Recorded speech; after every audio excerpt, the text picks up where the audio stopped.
Several years ago, we spent a few days at the Grand Canyon in Arizona, and it's a magnificent sight. It really speaks to the beauty of God's creation, and there are some great places for photos over there. One such place is what they call the Angel's Window, and it's a narrow rock formation that protrudes or juts out from the canyon wall, and it's over a natural arch. Well, here's a picture of it.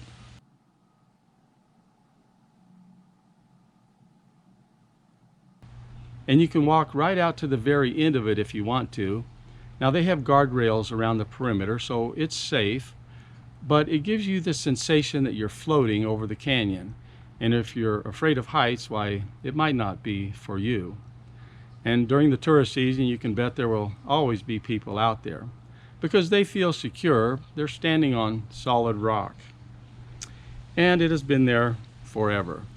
It has withstood the test of time. The wind, the wild temperature swings, the rain, the hail, the snow, the ice, and every combination of weather and storms that can be thrown at it. It stands on a good foundation. And we can learn something from Angel's Window.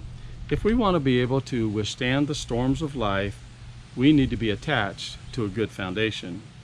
Looking in Matthew chapter 7, verses 24 and 25, we find this: "Therefore, whoever hears these sayings of mine and does them, I will liken him to a wise man who built his house on the rock. And the rain descended, the floods came, and the winds blew and beat on that house, and it did not fall, for it was founded on the rock." Now, this is Jesus speaking here. And sometimes we may forget about the only foundation that stands for the time of eternity. We build upon our careers, our relationships, and even our feelings. Now, continuing here in Matthew chapter 7, let's go to verse 26 and 27. "Now everyone who hears these sayings of mine and does not do them will be like a foolish man who built his house on the sand.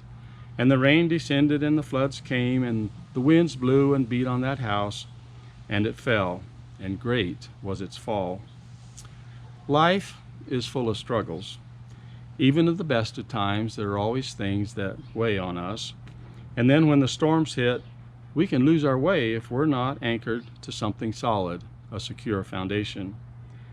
And Jesus is the only secure foundation in this world. In this passage in Matthew, he says, "Whoever hears these sayings of mine and does them." It's more than just hearing and knowing. We must follow it. We must do it. You may read about and know how to pour a concrete foundation for a house you're building, but until you get out there and prepare the soil and actually pour the concrete, you haven't built anything. We must do what the Bible teaches. It is the foundation that will get us through everything that life can throw at us. In Psalm 18, verse 2, we read this: "The Lord is my rock and my fortress and my deliverer, my God, my rock, in whom I take refuge, my shield and the horn of my salvation, my stronghold." Here, David is acknowledging the mighty power of God, the only one who can provide protection and deliver us from all things. We too can find this protection. Let us search the Scriptures daily and build a solid foundation upon which to live our lives. And when we do this, we can walk out on Angel's Window right to the very edge, or life's challenges, knowing with confidence that we're going to be okay because we're standing on solid ground. On Christ, the solid rock, I stand. All other ground is sinking sand. Thank you for watching this devotional. We invite you to come and worship with us anytime that you are in Albuquerque. You will find a group of people who love Jesus, who are trying to live for Him, and who are glad that you stopped in to worship with us.